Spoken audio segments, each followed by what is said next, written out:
Perhaps the biggest passion that most men struggle with in today's time is the passion of lust. What have you seen to be the most effective in overcoming this particular passion? Is it different from overcoming, let's say, the passion of anger or wrath, or does lust stand out on its own as something more difficult for people to overcome? The passion of lust, for sure, would be one of the biggest passions that men have, especially when it comes to the passion of lust with viewing explicit content and pairing that up with other things that people do when they have these all together with self-abuse.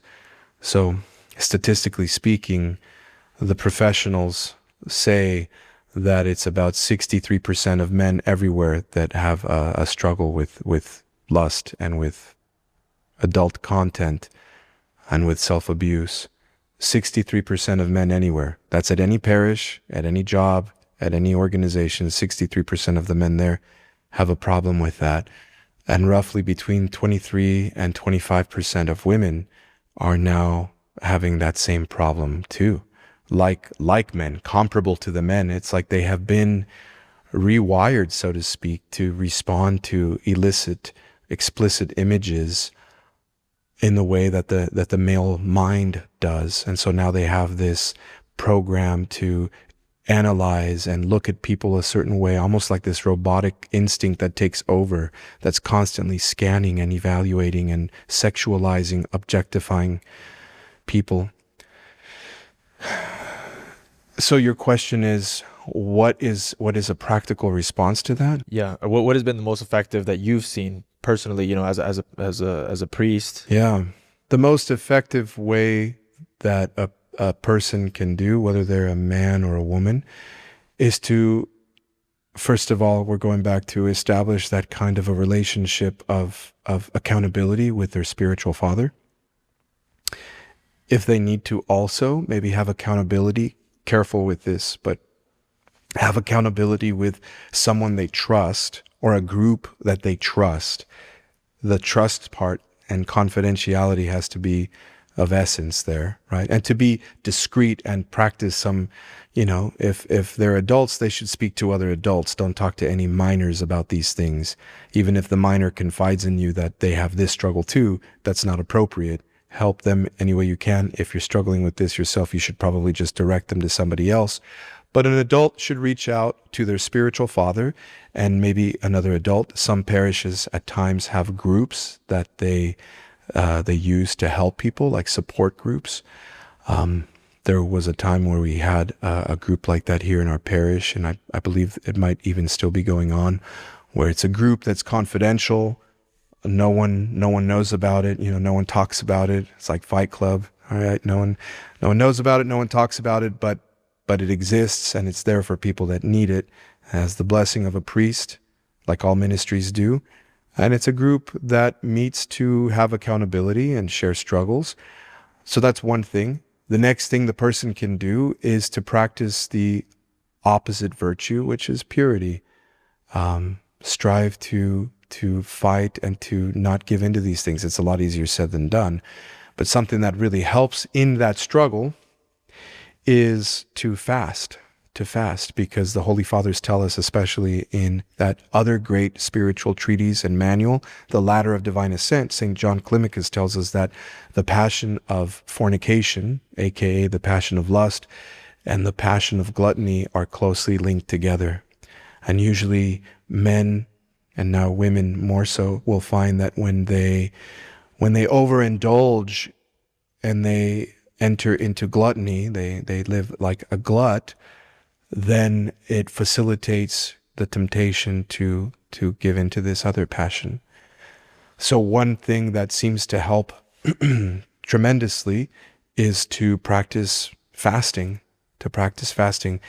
I believe the way it's described by St. John in the Ladder of Divine Ascent is that the man who is trying to put out the passion of fornication but doesn't fast is like the man who is pouring oil or fuel on a fire and expects it to go out. So if you're just living a life of pleasure and luxury and drinking whatever you want and eating whatever you want and expect that through some other means you're going to stop this struggle with lust, that might not happen. It might not happen. you have to humble your body and subdue it. Remind it who's in charge, that you want the spirit to be in charge. The soul is in charge, not it. You have to remind it, I'm in charge. This is why we Orthodox, we try to fast on Wednesdays and Fridays especially. We say no to legitimate pleasures that are not sinful. There's nothing wrong with cheese. There's nothing wrong with meat.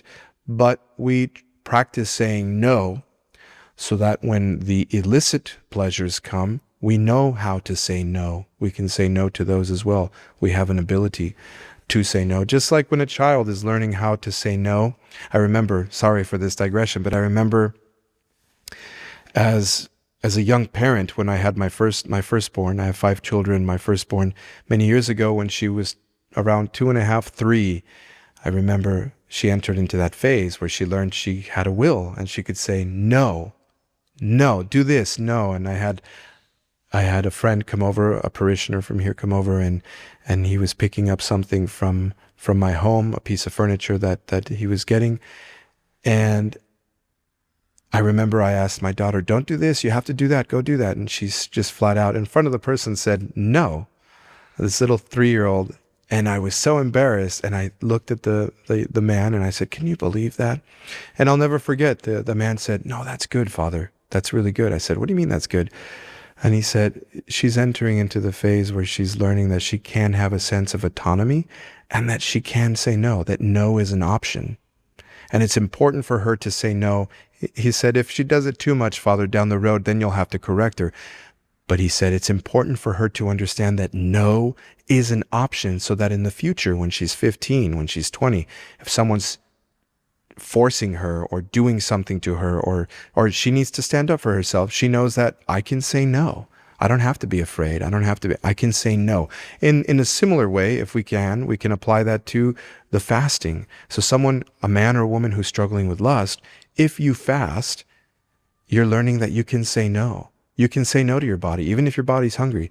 If you fast from those treats or that sugar or that extra plate, you're teaching yourself that I can say no. So when the urge comes, you can have that willpower, so to speak, with the grace of God to say no. And then you acknowledge it. You simply acknowledge it. Yes, I think that person's attractive, but I don't need to look at them anymore. The answer is no. This is an internal dialogue, and you remind yourself, by saying no to that, I say yes to Christ. I say yes to Christ. One practical other thing for someone struggling with this particular passion is something that I heard once from a psychologist. Here at the parish, we have various psychologists and psychiatrists that come here. And one psychologist shared once that something they recommend to people is something called urge surfing. Urge surfing. I don't know if you've ever heard of that. But the reality is, and this is something that I always encourage people to remember, the urge is going to come back. The urge is going to come back. And eventually, God willing, with time it dissipates and it loses its strength, but it's going to come back. And it's not a question of if, it's a question of when. So just like when you're at the beach and you're playing in the water, you've been to the beach, presumably, right? You're in the Midwest, right? So maybe. I mean, we come out here when we go to the beach. Yeah. So you've been to the beach where there's waves, so if you're at the beach and there's waves, you know that they're coming, and you're maybe out there in the water and you're talking to your friend and you know it's coming. You can hear it, you see it, you're aware of it. And then you come up, with your friend, the plan. Hey, are we going under? What are we going to do? Are we going to go on top? What are we going to do? Are we going to plunge underneath it? What? And when it comes, you have a plan and you write it out, and then it goes and it fades, and then you're playing again, you're talking, you're out there swimming, and it's going to come back and subside, and you know that it's not over. Eventually, another one is going to come. But if you don't pay any attention and you're completely distracted, by the time you look, it's going to hit you, it's going to pummel you on the floor. It could hurt you if it's shallow. It could really mess you up. Get seriously hurt. You could get scratches on your face in the sand. So it's a matter of being aware. Oh, here's another wave. I'm tempted. So you make a plan. Okay, what's the plan? What's the response? Okay, I'm not going to use this. I'm going to go outside. I'm going to go pray. I'm going to go stand before my icons, and I'm not going to move till this thing fades. And it does fade. The wave comes, it crashes, it goes out, and then it recedes and it goes. People usually find, just like they do with other addictions, smoking, things like that, if they wait it out for about 15 minutes, the power of it fades. And a lot of it is just accepting that you have the temptation. Yes, I'm being tempted to look at things I shouldn't look at. Okay. I can't do that. That's not an option for me. And you just wait it out, and then you'll feel like, oh wow, it faded. That doesn't mean it's over. Never fool yourself. And that's one of the things that the unseen warfare really emphasizes. Never fool yourself and convince yourself that you've completely gone victorious over your enemy. Sometimes, especially in another spiritual work, the Philokalia, sometimes the demons, these temptations will leave us on purpose. They will leave us for a while to make us convinced. If you've gone victory for a month, I haven't looked at anything illicitly. I don't look at people. I'm done. I'm healed. I'm over it. Sometimes the demons could be leaving us and wait till we're in a moment of weakness, and then they ambush us, the Holy Fathers tell us. So these are some practical things to think about. And sometimes there needs to be more than just